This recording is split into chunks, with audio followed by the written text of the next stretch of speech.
Pour l'instant, le travail de la commission spéciale a été d'analyser la situation, notamment au niveau européen. D'ailleurs, le titre de cette commission spéciale, c'est ingérence étrangère à l'encontre du processus démocratique de l'Union européenne et de ses États membres. Donc pour l'instant, on s'est efforcé déjà à voir ce qui se passe en Europe. On s'est aperçu qu'il y avait le même phénomène qui se passait dans d'autres pays, notamment en Afrique. Les réponses qu'on a commencé à identifier et à recommander s'appliquent à la fois dans l'Union européenne, mais évidemment s'appliquent aussi en Afrique. Et ensuite, il y a évidemment la question de comment est-ce qu'on peut coopérer globalement, et comment est-ce qu'on peut aider les États africains. Il y a quelques recommandations qui sont faites dans le rapport qui va être adopté le 10 mars à peu près.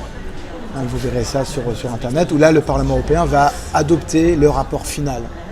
Et là, il y a des éléments concrets de recommandations, notamment le rôle des délégations de l'Union européenne dans les pays africains, le soutien à des programmes, à différents types de programmes, notamment de programmes de médias, utiliser aussi ce que la Commission européenne propose dans différents cadres, notamment un plan d'action pour la démocratie qui a été proposé l'année dernière. Mais juste pour vous dire qu'on est un peu au début de l'exercice. La stratégie européenne sur la défense de la démocratie contre ces ingérences est déjà naissante. On est vraiment au tout début. Donc au niveau européen, il y a une prise de conscience qui est en train d'être faite. C'est assez rapide bien sûr, mais on est encore qu'au début. Donc il y a des premières recommandations qui sont faites. Elles sont dans le rapport.